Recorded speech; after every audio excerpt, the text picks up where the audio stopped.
Good afternoon or good evening, depending on where you sit at this moment. I'm grateful to have an international audience joining us today. Welcome to The Greatest Story of All Time. This is a webinar for journalists and students from the Resilience Media Project at the Earth Institute of Columbia University. I'm Dale Willman. The goal of the Resilience Media Project is to help journalists in their coverage of systemic grand challenges, such as pandemics and climate risk. Right now, we do that by giving journalists tools to better cover issues surrounding these topics and to show them how to better envision stories that look towards solutions. Today, we talk about loss and recovery. As environmental journalists, we've seen the numbers and we've heard the stories. According to the UN, as many as 150 species go extinct each day. That's more than 1,000 times the natural background rate of loss. Our freshwater sources are being drained at precipitous rates. By 2050, there will be 1 billion or more environmental refugees. Yes, that's 1 billion with a B. In 60 years, if we maintain the current rate of topsoil loss around the world, one estimate says there will be none left. What humans are doing to the natural world is beyond comprehension. It's the source of much grief for those who are aware of the state of the planet, which should at this point be every sentient life form, but unfortunately it's not. As journalists, many of us want to tell stories that will get people to take notice and to care. We hope to effect positive change, producing stories that will motivate people and make a difference. So what if I told you that an answer to at least some of these seemingly insurmountable problems lies right in front of us, or even more specifically, right beneath our feet, and that we can show you how to find those stories? That's what we're going to talk about today. We have two guests with us. Judith Schwartz is an author who tells stories to explore and illuminate scientific concepts and cultural nuance. She takes a clear-eyed look at global, environmental, economic, and social challenges and finds insights and solutions in natural systems.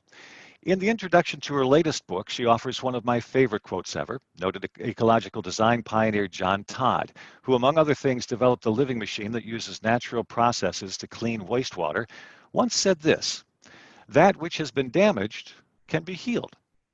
Judith's writing often reflects the theme of healing of the land. In the Reindeer Chronicles, she offers inspiring stories of hope. She writes of people around the world working to heal the earth. We'll be talking with her about those stories and about how you can write on these issues in your home community in just a moment. But first, we're joined by John Liu. John is an ecologist, but began his professional career as a journalist. In 1981, he helped to set up the first CBS News Bureau in Beijing and worked there for more than a decade for a number of news organizations. He's now a filmmaker and a researcher at several institutions. In 2017, John founded the Ecosystem Restoration Camps, a worldwide movement that aims to restore damaged ecosystems on a large scale. Now, we'll get to our guests in just a moment, but first, a housekeeping note. I'd like you to take out a piece of paper and a pencil because I'll need you to write down a quick little note here. I've turned off the chat function of Zoom. I've done it not because it isn't a useful tool, but as moderator, it can be quite distracting. However, we'll have time at the end for your questions. In fact, most of today's session will be focused on your questions. So here's how we'll do that. We're going to use a site called onlinequestions.org. So I need you to send your browser to onlinequestions.org. And when you get there, you're going to need this number. So write this down. It's 201008. That's today's date, 201008. Once you enter as a participant, you'll find a space to write your questions. There's an important function of this platform that you cannot perform on Zoom chat, and this is why I like to use it. If you see a question that interests you, that's already up there, instead of asking something similar, you can vote on that question. Those with the most likes will rise to the top and will be asked first, and that makes it easier for the moderator who's doing this, which in this case is me. In case non-journalists have managed to join us, let me say that journalism questions, those from journalists, will be answered first. So we're going to be on the honor system. If you're a journalist or a journalism student, please first write the word journalist and then write your question. So John, let's start with the mid-90s. Can you tell us what you're doing and what you saw back then? Well, when in the mid-90s, I'd just come off of filming the rise of China from poverty and isolation and the collapse of the Soviet Union, quite serious international terrorism in Pakistan and northern territories bordering Afghanistan. And I'd been really in a lot of places and seen a lot of things. And then the World Bank asked me to go out and look at the Loess Plateau in the upper and middle reaches of the Yellow River. And I was, it was a quiet time, you know, because I was alone and it's a desert-like situation and the heat and so I had a moment to reflect on what I had been seeing in terms of the geopolitical changes that were taking place, and then this place. And I started to realize that this was the cradle of Chinese civilization, that it couldn't have been a desert if it gave rise to the largest ethnic group on the planet. And then, you know, that's borne out by all sorts of evidence. There's plenty of evidence. And then as I looked at this, I thought, oh, this is more important than the egos and the hubris that I was watching, the kind of partial truths and, you know, desires and things. And I just became philosophical about it. And I started to do this. And as I did this, I was lucky I got a lot of support to continue to follow this. And I followed it for a long time. So I'm going to put a photo up on the screen Sure. that should give an idea. So tell us what we're looking at. And so what you saw was on the left, correct? Yeah, this is what I saw when I first got there. And then this is probably maybe about 10 or 11 years later. This is not really, so I you know, shameless self-promotion, I guess. There's a new film coming out on PBS called The Age of Nature. It'll stream as well as be broadcast on public broadcasting system in the United States. And it shows the transformation after 25 years. So we went out there again and filmed. But what you saw was this massive degradation of the land and the soil. What caused this? What led to this immense collapse of ecological systems there? Well, the short answer is human impact. So specifically what happened was the giant forests were cut down, and then agriculture began 10 to 12,000 years ago. This is similar to in the Middle East. And then at the end game, when agriculture was no longer viable because all the nutrition had been leached out of the soils and all of the biodiversity and like organic things and different species of microbes and fungal systems that cause fertility had disappeared, then they sent in goats and sheep in large numbers, and they just hoovered up anything else that was left. So that's what happened. And the people were miserable, and they had no idea what was happening to them. And they continued to do all the things. They continued to cut any tree that they saw. They continued to farm on the sides of hillsides without any yield, but trying to feed themselves, just subsistence agriculture. And then they used these goats and sheep, which was the only thing that really could survive there. So what was the impetus for the government there? I'm assuming it was the government that started this restoration project, but what was the impetus to make that happen? Yeah, well, what happened was that the rest of China was moving into this materialist age, and they had joined the international global markets systems, and they had no environmental controls, and they were manufacturing everything from your underwear to your cell phone to your television to your everything. And so the East Coast and the manufacturing areas and the export areas were becoming very wealthy. And so, to their credit, you know, the Chinese government said, well, we're a socialist market economy, and there are all these people who are desperately poor, and the List Plateau was like maybe one of the poorest places. This is the only place that I've ever been where the Chinese many didn't marry because they couldn't afford to raise a family. And so they were miserable. And so the government came in and said, well, this isn't wrong, and what can we do?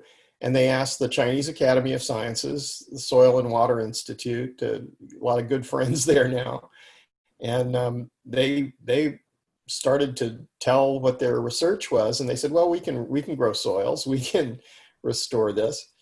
And then they went to the World Bank because they needed the capital to do it. And they got a $500 million revolving credit loan so that if they paid it back, they could have it again.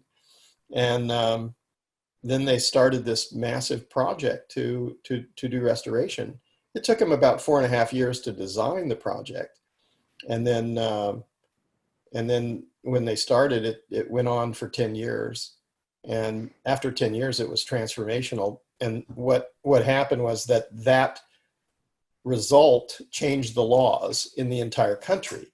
So when the laws changed in the whole country, then the effect was not just the restoration of the List Plateau, but all the principles which were learned there were spread throughout China. So that's what happened. And what happened to the local people while this was going on? Oh, well, they transformed from sort of miserable, illiterate people to sort of, better, middle. They're not going to be the CEO of Oracle anytime soon, but they became wealthy. They created small businesses. They created functional agriculture in an agricultural system. And another thing that was happening was that there was a lot of migration from away. The young people did not want to be subsistence farmers. And so they were going to school. So by the end of as I go back out there now, the kids are going to the best colleges in China. And, it's similar to any place else in China. Yeah. Were they empowered in the process? Were they part of the force that worked to bring this back? Were they engaged in that sense, or were they sort of passive players in this process? Well, they were the force. They were okay. Virtually no mechanization was seen for the first bit of it, and they kind of went to bulldozers after a while, and that was like a new thing, because what happened was that the people bought bulldozers and then they were hired by the project. So your bulldozer, your job was assured if you bought a bulldozer. So you became a small entrepreneur with a bulldozer. And the reason I ask that is that we want to, in this discussion, connect land restoration, land health with human health and human capacity. So I just want to make this link. And to make it clear, we're talking about a specific example right now that we're going to expand out upon. And we'll take the discussion with Judith to talk more about how, as journalists, we can find similar stories in our own communities. So we want to make this actionable, not just about this amazing project that most people won't have an opportunity to visit or write about. But I think it's important to point out that what happened on the Lost Plateau wasn't just the restoration of this natural system, but that it was inextricably connected with the fate and the future of the humans species living in that area as well as the animals, all the other elements here. But it's, these things don't happen in isolation, I guess is what I'm trying to say. Yes, well, that's certainly true. What happened for the people was that their nutrition changed. So when they had nutrients, and the other thing which I think is critically important, my first thesis in considering this was that, wow, when you stand in the sun and the sun hits the top of your head, your it causes your brain to kind of go fuzzy and you're kind of stupid. So the people were standing around kind of stunned into kind of lethargy, you know. And when I went back after 10 years, and as I was filming the transformation, I saw, oh, they're standing in the shade. And when they're standing in the shade, they're conversing with each other and they're having a good time. And I want to So, go back to this image just simply yeah. to make clear. You're saying this is about a 10-year difference. So Well, we're that could talking, be 7 or 8. To me, that's not, you but know, that's a not, short time scale yeah, yeah, is not the too long. point. And so we've gone from what you see on the left, there's this immense moonscape of land in 10 years or less into something that's showing life and uh, Well, uh, actually, according to the little note, it says it's 14 years. I'm not completely sure of about course that, is. but maybe whoever Lush is. Lush But is a company, right? no, Lush is a magazine. Oh, It's where I found this article. But nonetheless, the point being that I know that I think of these projects as being on a massive time scale, as well as the massive response needed to make this happen. But what I'm hearing is that using the people locally to do much of the work means mobilizing a large number of people. So you're not just having a small company do this work, you're having a large number of people over a massive space over a short time scale can result in these sorts of changes. it's empowering for the people, and it raises them from desperate poverty, and it gives them agency. They see that they are the method which changed the situation. So it is really very serious, because we have all these people, the billion refugees, climate refugees that you're talking about, are the actual force that's needed to do what needs to be done. I think it's important to note here too that when people talk about restoration, they're often talking about returning to the natural state that was there before. This land was massively degraded. I'm not an ecologist, I can't say this, but I would assume that it's never going to come back precisely to the way it was before. But nonetheless, it's come to a landscape that is more healthy, Functional more is functional. the word, and I would say that essentially what you have is dynamic equilibrium. So evolutionary outcomes have certain principles. They're fixed. You can't change them. And so understanding these principles of biodiversity, biomass, and accumulated organic matter is critical, because all of the systems, the system for infiltrating and retaining moisture, for soil fertility, for the massive biodiversity, they're all connected to this evolutionary outcome. And when you understand their physics, chemistry, botany, microbiology, atmospheric science, all of these things are interrelated. And when you understand that the height of the canopy is the place where the solar radiation is interrupted, and below that the temperatures are different, and there's a microclimate, and respiration from living things is the transference of carbon, absorption of carbon, and the release of oxygen. And so once you understand these principles, it's quite clear that human activity must align with evolutionary outcomes. Otherwise, it's in this other trajectory, which is destroying the life support systems of the earth.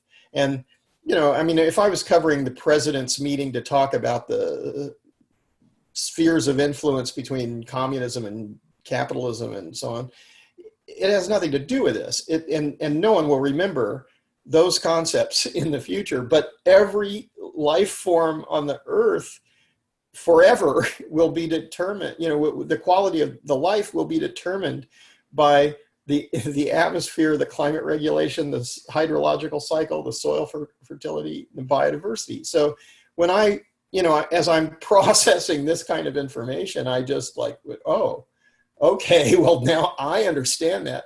And then I would, in the early parts, as a communicator and a journalist, I think I was, I wanted people to hear this very much, but nobody was listening. It was really kind of a funny situation. So I realized that, I can't demand that people listen to me, because they will just say, no, I don't want to listen to you.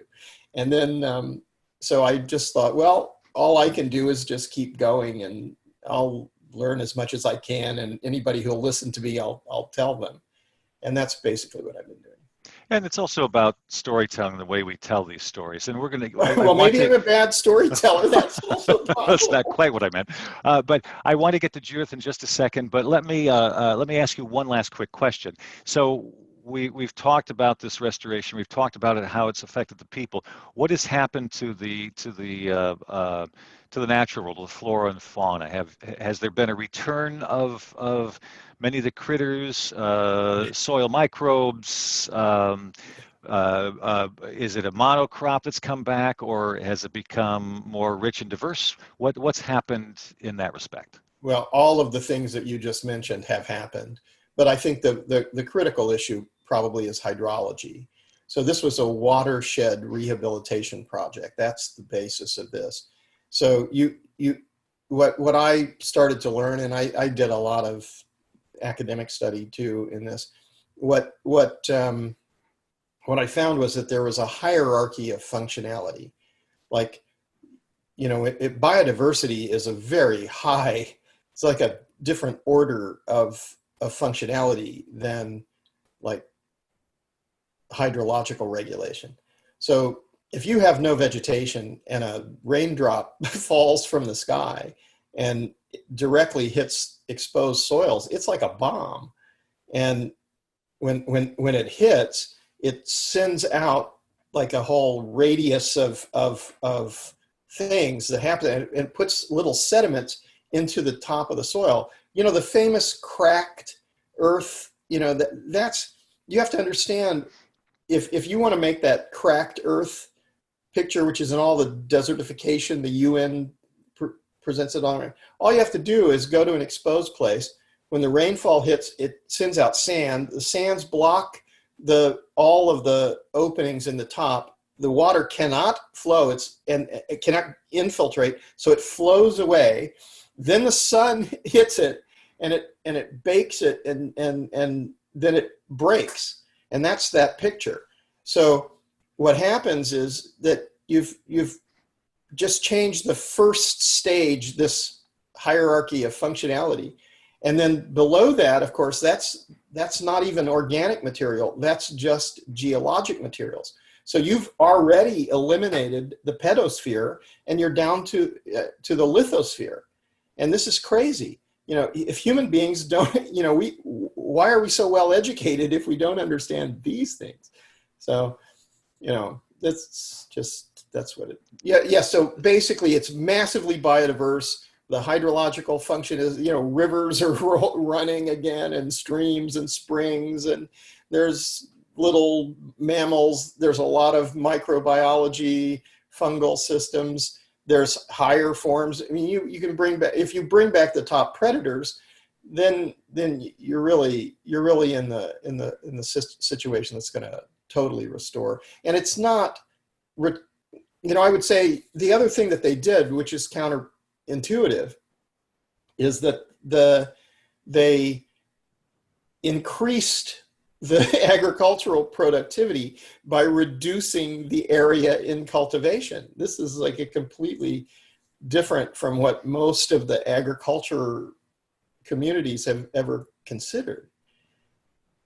And we see this in the best of permaculture, where the incredible yields that they can grow. You have these ancient, sometimes crusty old soil scientists, people, they say, oh, it takes 10,000 years to make a little, what are you talking about? I mean, that's geologic weathering. If you go to the top permaculture, listen, in 17 days, they can show you pure humic acid, and it's like, oh my God. So I think we really need to understand what this means. It's a revelation. It's a paradigm shift in understanding, which can lead to transformational change. And that's basically what I've been seeing and communicating about, observing and studying. All right, I had a short video that I was going to play, but we've really touched upon a lot of what's contained in that video. So, I think they can see all my videos if you give them the academia page. It's got a well, lot. and we've gone longer than I'd hoped because I want to get to your questions. So we're going to do that, but first I want to talk very quickly with Judith. Judy, your process and point to getting here, and some thoughts about journalists and how they might engage on these stories, if you would. And thank you for being here with us too.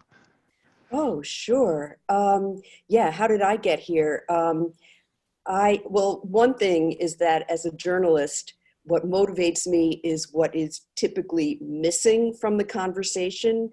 And as I started to learn more about how, we hear about how systems are degrading, but I started to see stories about how systems were reviving. And I felt so strongly that this needed to be brought into public awareness. So I started to cover these stories, because if we don't have, so most people don't even know that it's possible to restore large-scale degraded ecosystems like the Los Plateau.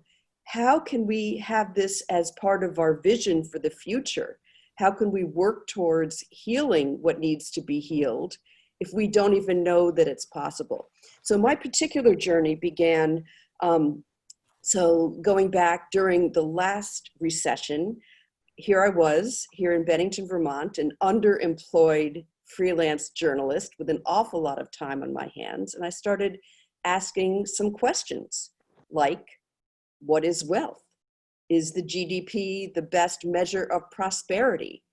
And how do you rebuild a local economy? Why is buying local good for the overall economy? How does money flow through communities? Because living in a small town, it became very clear to me that every local purchase mattered. So I started to get very interested in how money flows away from rural areas into the money centers, and what are the implications of this. So one question that stayed with me and has haunted me, well, since then, is why in our economic system does nature have a value of zero?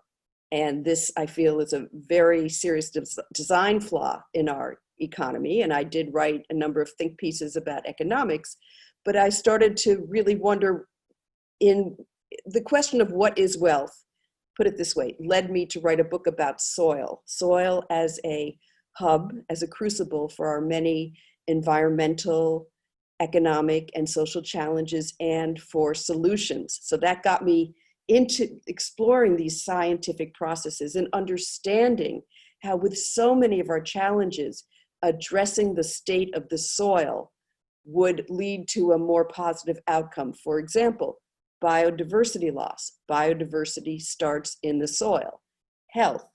Our food can only be as healthy and as nutritious as the soil on which it is grown.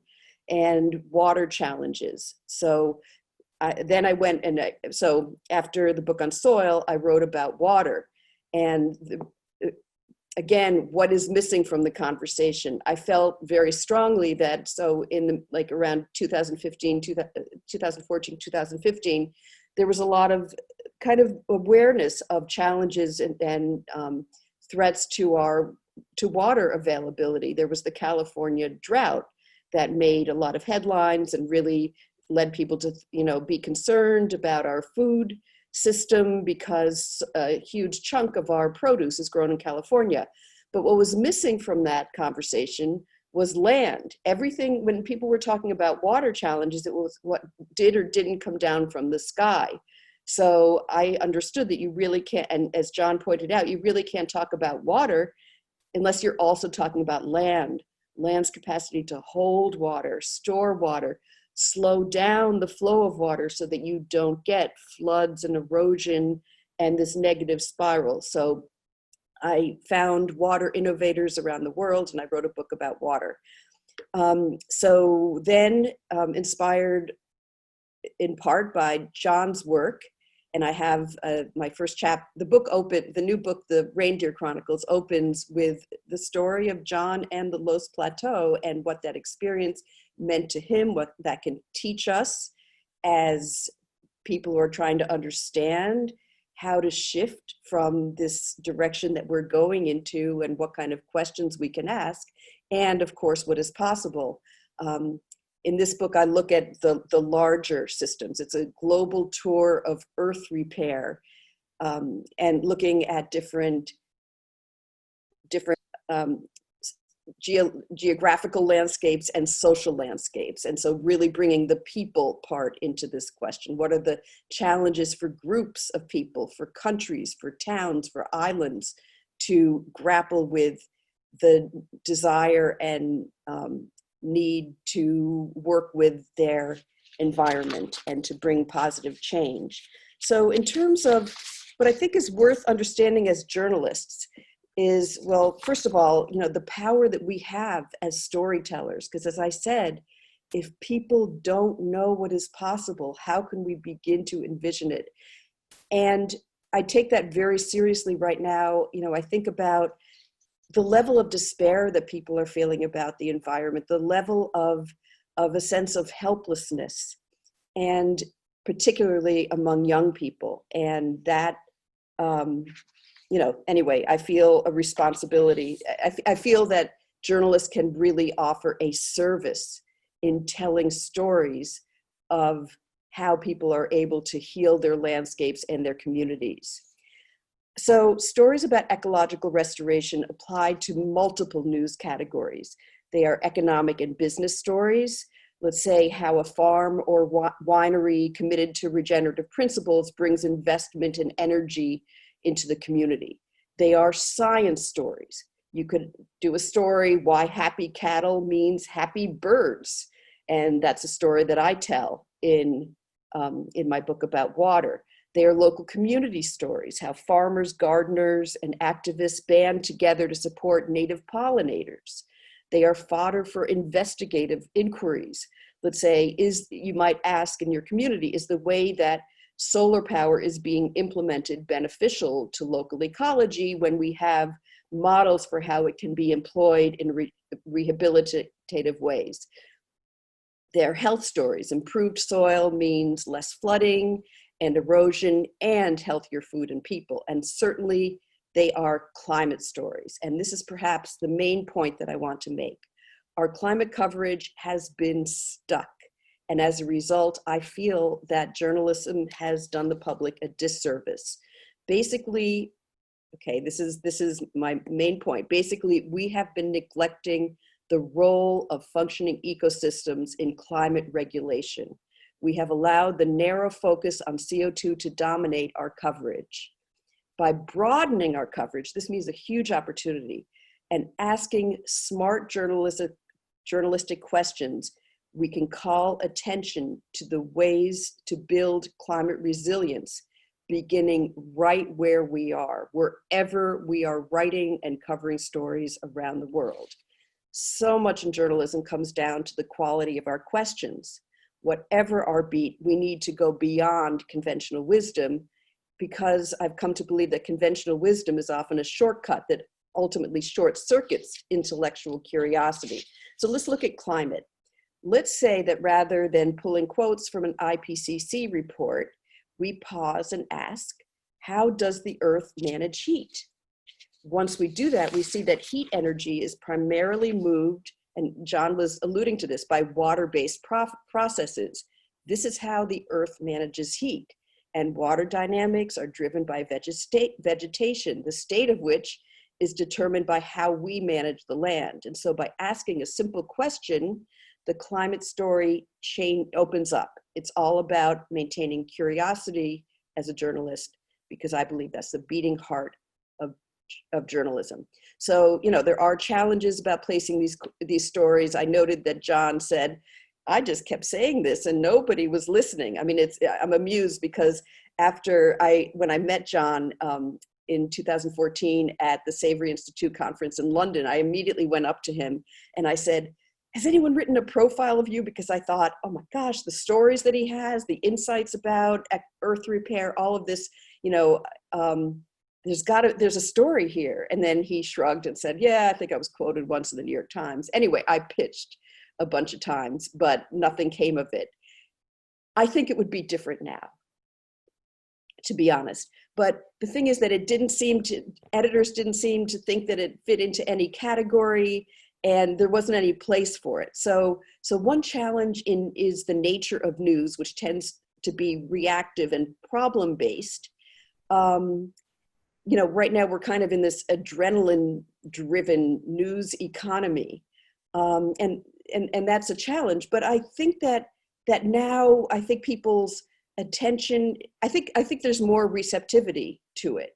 And then there's also I know that a lot of editors are kind of wary of what they feel might be kind of, you know, chirpy, overly optimistic solutions journalism, but that comes down to your craft, when you can ground the story in, you know, in real science and what's really happening, and have examples. So I do believe that there is a greater appetite for stories about nature's capacity to heal. I'm seeing more of this out there now, and I am seeing fewer stories about silver bullet tech solutions. We still have a long way to go, which means more opportunities for all of you. Wow. Well, excuse me. I want to say that with best laid plans, it appears that at least for me, the onlinequestions.org website has collapsed. So I'm not seeing any questions. There was one, and then I've gotten an error message, and they disappeared. So unfortunately, if you have a question, please put your video on and raise your hand so I can see you.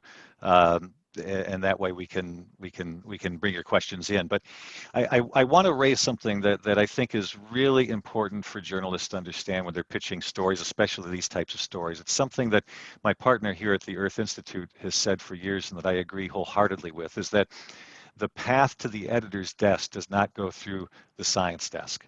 Editors are promoted typically from the political desk, which means that their worldview, their vision for what stories are based within that horse race mentality of politics.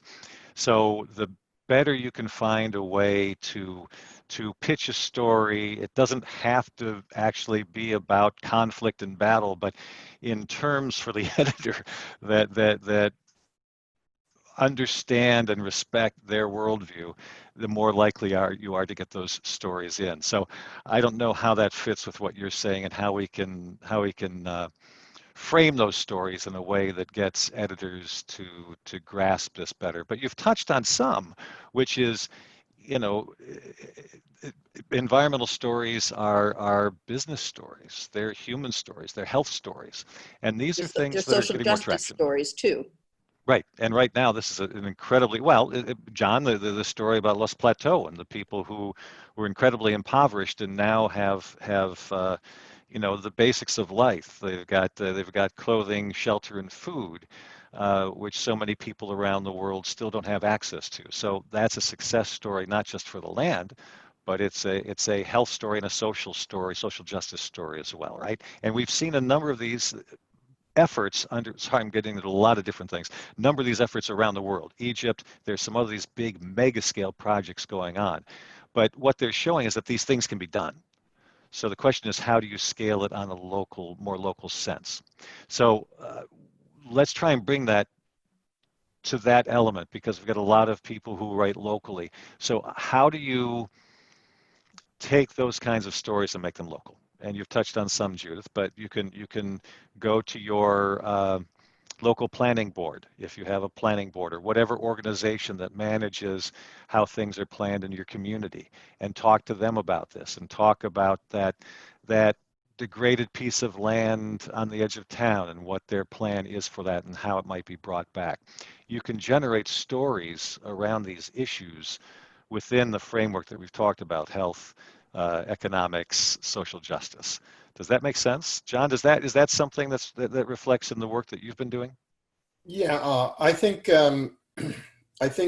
my particular take on this is that the system is seriously broken.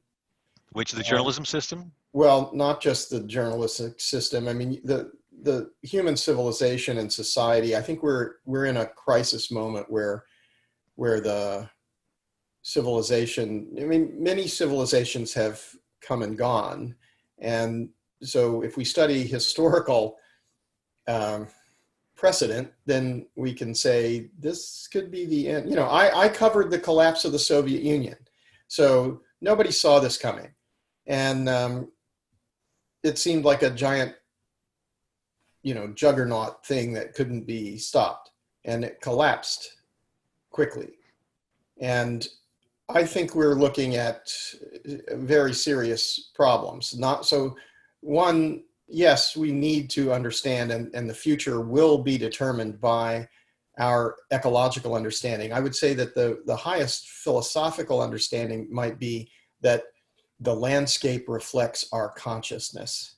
So, I mean, if we're aware of what these principles are, and we know that, then ecologically, that's what's determining what we see.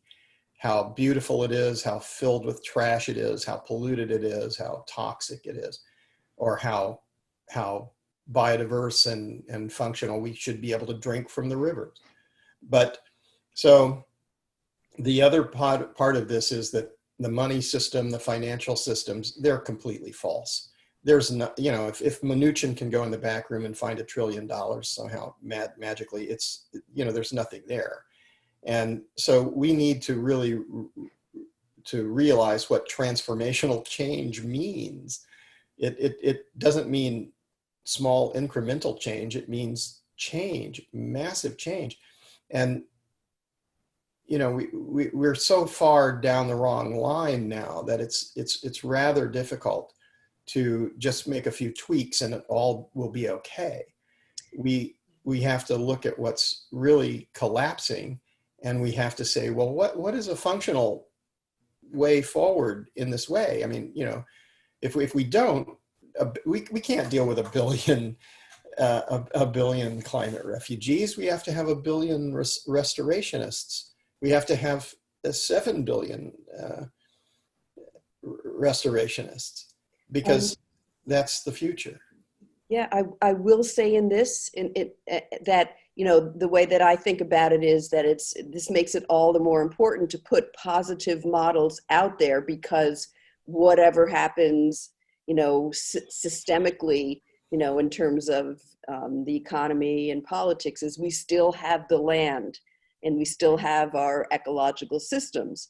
And so let's raise people's consciousness of the importance of these ecological systems. And I do want to say to other journalists that these stories matter, that I can say from my personal experience that the books and articles I have written, people have come to me and said that they have changed their lives and taken them on a different trajectory, which is focused on building soil, building watersheds. So really take heart. Even a small story can maybe not change someone's life, but prime someone to be open to learning about maybe, you know, permaculture, holistic management, changing their, just to changes that will mean powerful shifts and empowering those people, you know, people finding their ways to contribute. I also want to say that these stories are often hidden. These examples are often hidden.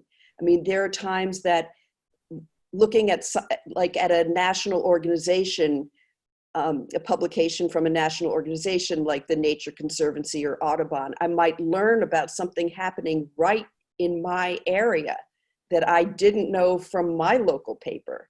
So just know that there are a lot of people doing work on all scales, and locally, most likely a small scale, but it could be a farm, it could be a consultant who knows how to work with native pollinators. You know, there are all kinds of things going on. But So I want to be clear about something here, Judy. I mean, I think you're absolutely right. We need to be talking about these grand scales, and we need to reflect this in our work. But for journalists just starting with environmental coverage, or for those who this wasn't their beat and they've been sort of pushed over to it, uh, that can be overwhelming. You know, your responsibility is to change the earth, and that can be debilitating. no. But I make a distinction in journalism that stories that we mostly cover, those are the things that signalize an event. This just happened.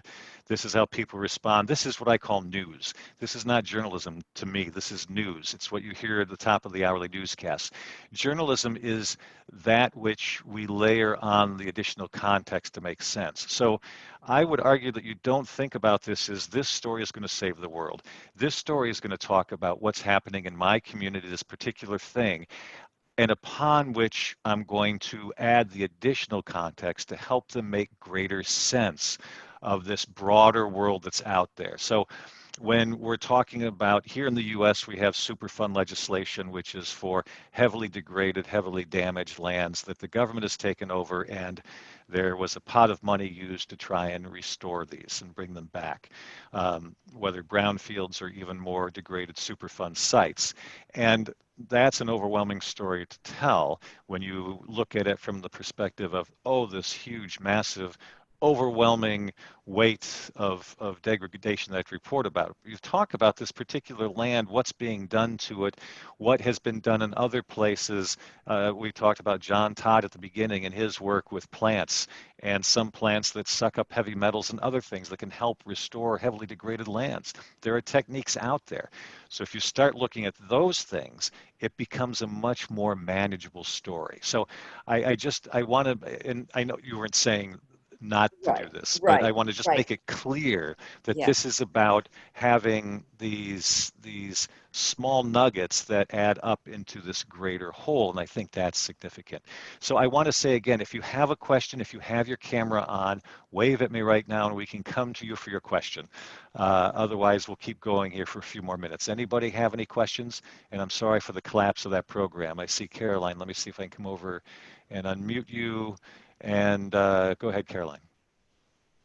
Hi. My question is not about how you tell local stories.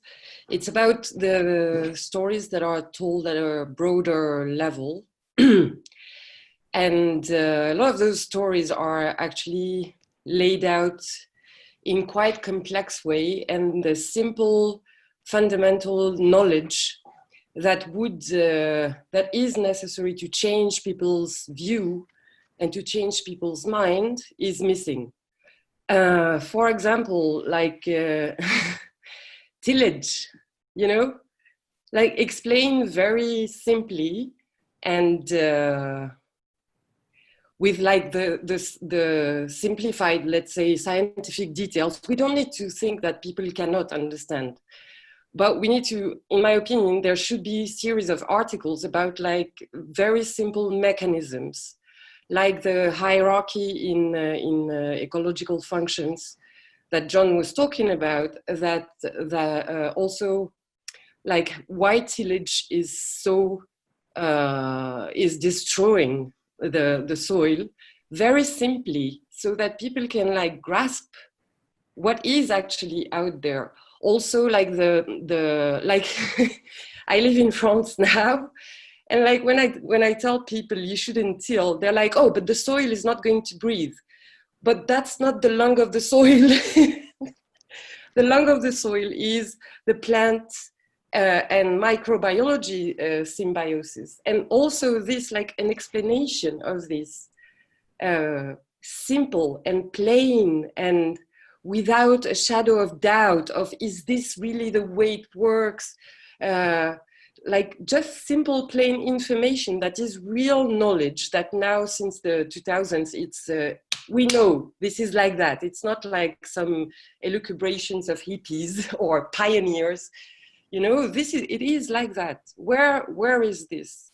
Have you in your work, Caroline, have you been successful in pitching those sorts of stories, those more, not process, but more basic knowledge stories? Yeah, well, so I am becoming an ecosystem restoration person.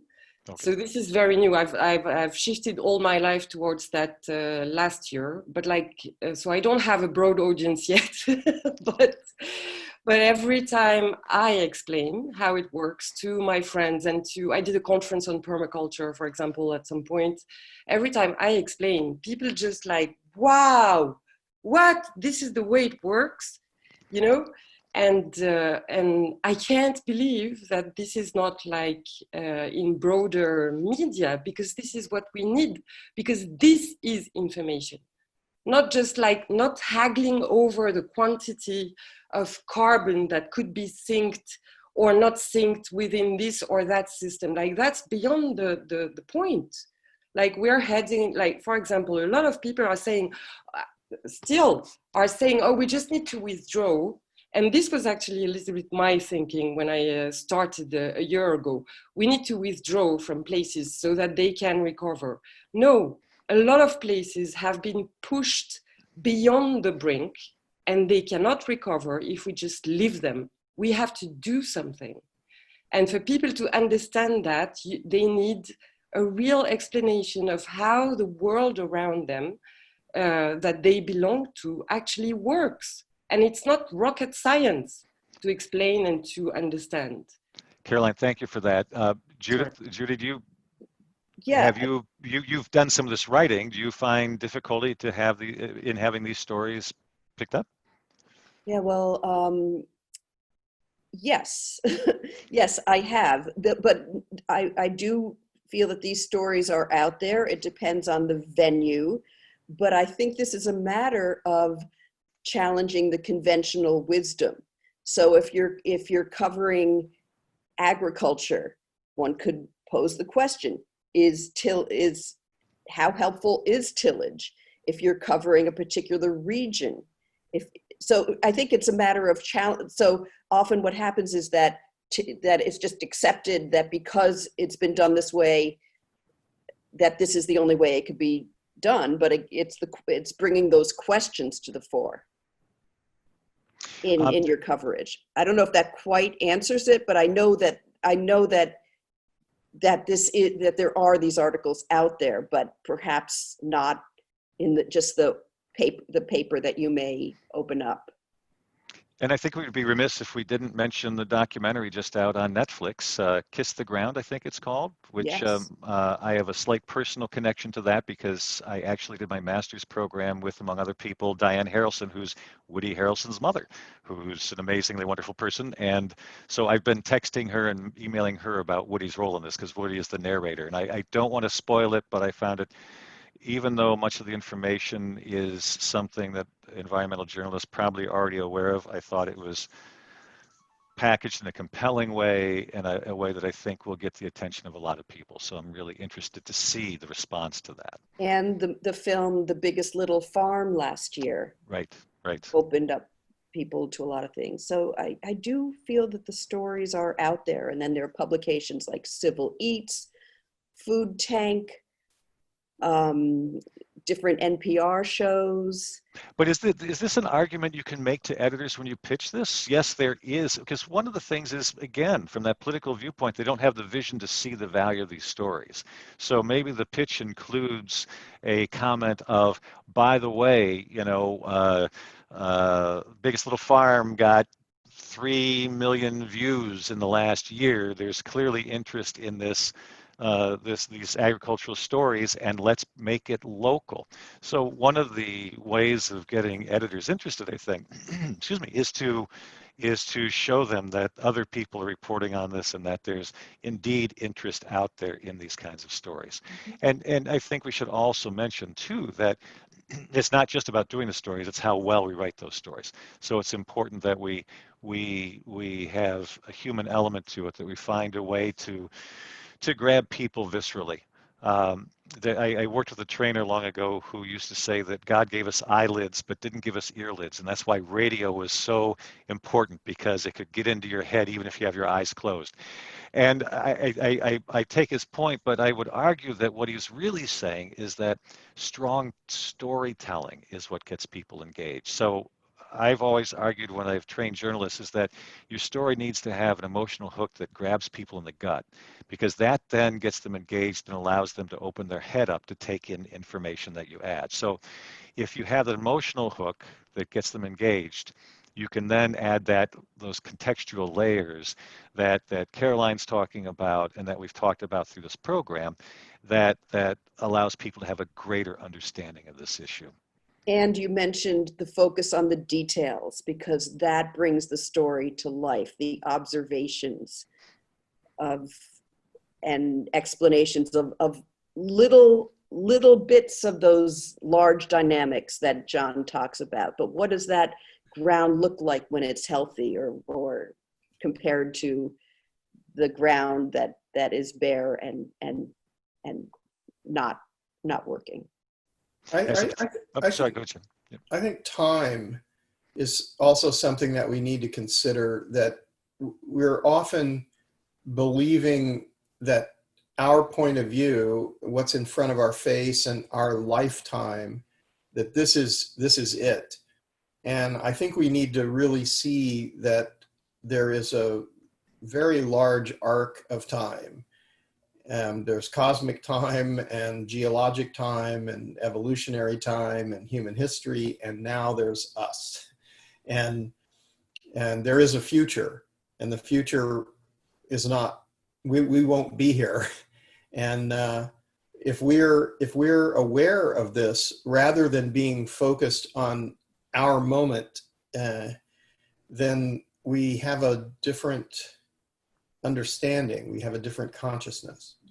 And that's actually what we need to do to make sure that we're talking to people in a way that can really help them to understand what needs to be done, what affects their lives, and how they're being, sadly, it seems, there are all these forces which are trying to manipulate the situation for self-interest. Somehow we need to talk about the common interest, because the common interest and the self-interest are ultimately the same. But if people pursue their self-interest to the point that it erodes the collective interest, it's not in anybody's interest, not even in their own self-interest anymore. So we're there, and we're there at a point where people aren't even aware that it's happening. So there's a lot of stories which can be put together. It's not only focusing on ecological science. It is definitely about, where the justice issue, how many people have lost their human rights and their lands, and they have nothing. So, how can that be? How did that happen? What happened? We know how that happened. So we have to tell that story. All right, so I'm not seeing any other hands waving, so I think whoops, I've got one more. Deborah, hang on a second, let me unmute you. Okay, please go ahead. Hi, yes, I couldn't let this opportunity go. Judith Schwartz is one of my heroes. I am one of those people that reached out to her, and she changed the arc of my life. I am now fundraising for a business that we're restoring the tallgrass prairie, so taking land out of monocrop and restoring the biodiversity of the tallgrass prairie. So it's just thrilling to be here. I've only read about John Liu and seen his movies, but or documentaries. But I am speaking up not just because of that. So much of this discussion and what John just talked about is this is a human problem. This is, yes, an ecological manifestation, but it's a human problem. So I am inviting all of you. I am hosting an event on November 5th. Phil Bogdanoff is on the phone. It's a program called Landmark. I don't know if anyone's heard of it, but it is about really seeing our own individual constraints, what's holding us back, how we view the world, and how we can really take all those constraints out of the way so we can come together as a human society and really individually be our most effective selves, but come together as community, as world. So I'm hosting an introduction to the Landmark Forum that I'm targeting at people who are working in the climate space, because I am quite clear that if everyone did this work, we would not be where we are today, and we'd be able to come together as that human society. So I put my email, I've renamed myself as my email. It's on November 5th. I figured that 2 days Deborah, after the election. if you would, why don't you send me the information, because we'll do Sure. a blog post on this afterward. I can put up at the blog post. Okay, So, that's great. I appreciate it. I figure on November 5th, we'll all have a lot of work to do, one way or the other. So I look forward to seeing anyone. Thanks so much. thank you. Yay. All right, so I wanted to get back. Oh, John, real quickly, do you have a quick question? Hang on. Hopefully it's not unmuting. I'm fine. No, John Oh. Messiter. There we go. Okay, I think you're fine. Yeah, I've never, it wanted me to unmute it. Anyway, I put a question out to start. Did I hear correctly? And every once in a while, some mention about the length of time that things take, and what John just mentioned about geologic time and cosmic time, and the rest of that. Did I hear correctly? I was making some notes that the wood cutting on the Los Plateau was 10 to 12,000 years ago. And yet then there was a big jump to where modern times, the restoration was done. And I was curious how long it was that destruction took place from cutting. I mean, they didn't have chainsaws, obviously, 12,000 years ago. So they might have been a little slow cutting the trees. But it seems like that thing about time has always intrigued me in all of these kinds of stories. Well, the Chinese civilization is very long, and they started agriculture 10 to 12,000 years ago. So they were probably creating a lot of impact even earlier by hunting and taking out the top predators. So we know a lot in ecology now about what happens when you change the predator-prey relationships, and it alters the landscape as well. But it's really the deforestation and then the introduction of agriculture. And when you look at early agriculture, you see that it's usually slash and burn. So they take away the native forests, and then they start to plant there. And that very rapidly degrades the soils. So the processes which were building the soils have now been changed to mining the nutrients. And then very quickly it degrades. And then they move, and the nature regenerates in the place. And that's what happened in the early, all over the world. But that also caused a kind of semi-nomadic lifestyle where people moved around. And then when they came back to the first place, it was sort of better again, and they would do it again, and then they would keep going. But when the population of humanity grew, it stopped and it became just sedentary. And when agriculture became sedentary, it was just constantly mining. And there was no regeneration, and the concepts of the understanding wasn't there.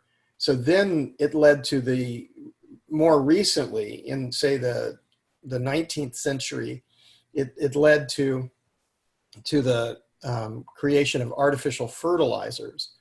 And this was like it's like plant heroin or something. You can give it a direct shot, and it'll pop up for some time, but it further degrades the soil. So there's still no understanding of regeneration. So it took a long time, and a big civilization grew up, and hundreds of generations of human beings have failed to understand this. And that's why it's probably so difficult for us to move the needle in terms of changing things. All right, so we're past our time. I'm going to ask each of you for some brief closing comments, but I want to get back to the issue of images and what we were talking about in storytelling. As a photographer, among other things, I know immensely the power of an image to affect change. But I think as journalists, we have to remember that everything we do when it's done well is images. And Judy, this is what you were talking about. It's the idea of painting images so that people can visualize because of that connection between the head, the heart, the eyes, all of that. But if we can paint these stories, it's the way that's going to get people to be engaged and to be interested in what we're talking about. And I think that's one of the most important things that we as journalists need to remember, is to be always thinking in images, whether we're dealing with print, online, photography, videography, whatever it might be. So, John, why don't I come to you first if you have any closing thoughts? Well, I think that, we've gotten into a strange era with journalism. We have sort of celebrity journalism, and sort of is ego driven, and it's also power driven, it's money. And I think that we need to have a more simpler understanding of journalism. Curiosity, as Judith said, is critical. And I think that the other qualities are humility and honesty. So if we can humbly and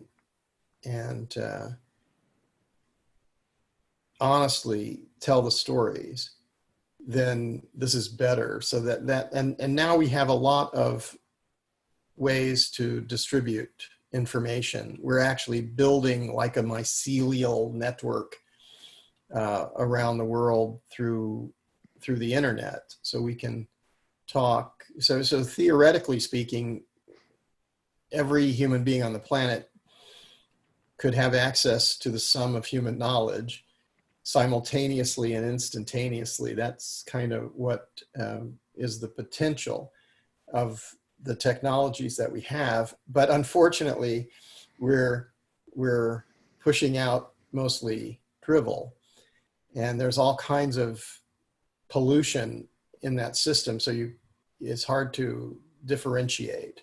And that's of course something that really well edited and well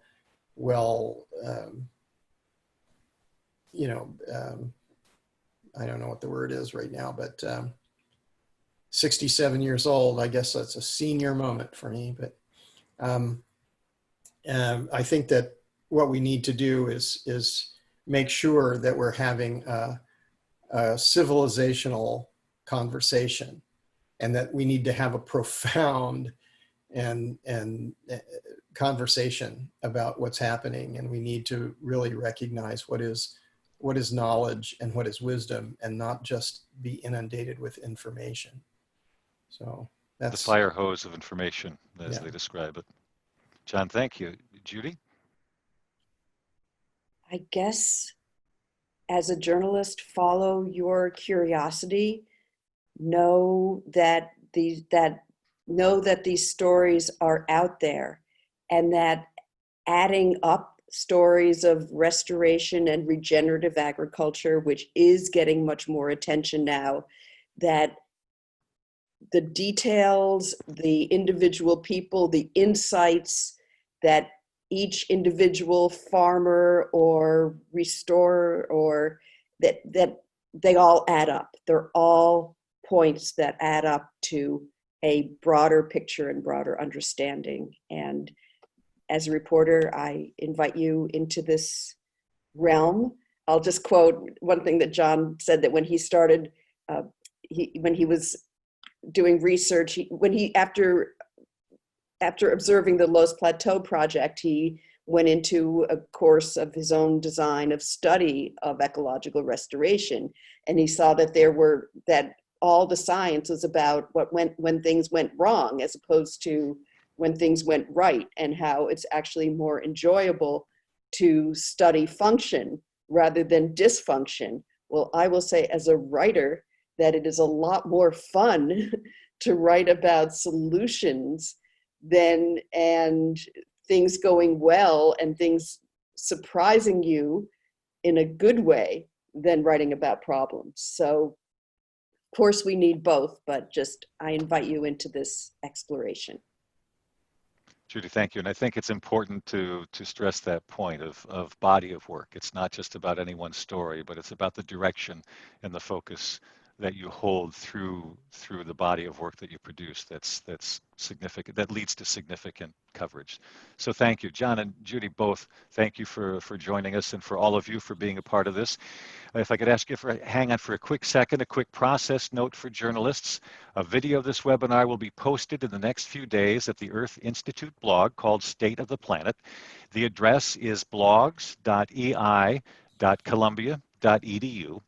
Along with the video, I'll include a blog post. There will be links to resources, and we have tons of resources that will be included for you, especially story ideas that you can use to begin your coverage of risk. We're going to try and help you visualize some of those stories that you can do today and tomorrow that will start addressing some of these issues that we've talked about today. I hope you'll check that blog post out, and also look at the other videos that make up the Resilience Media Project. The Resilience Media Project is a part of Andy Revkin's new initiative at the Earth Institute called Sustain What? Sustain What is a global conversation focused on identifying concrete solutions to the complicated challenges of humanity today. Our primary focus is on making sense of the changes impacting our Earth and biological systems. In light of the outbreak of COVID-19, the main focus of our sessions has been on mitigating the unfolding societal disruption and devastation driven by this pandemic, and teaching journalists how to better respond to these issues. At the same time, we're also focusing on ways to be more resilient, inclusive, and sustainable communities in the years ahead. You can check out Andy's program as well as mine at the Earth Institute website. My thanks to all of our guests and to you for joining us. I look forward to seeing you all again at a future program. Thanks, everybody. Have a wonderful day. Bye-bye now.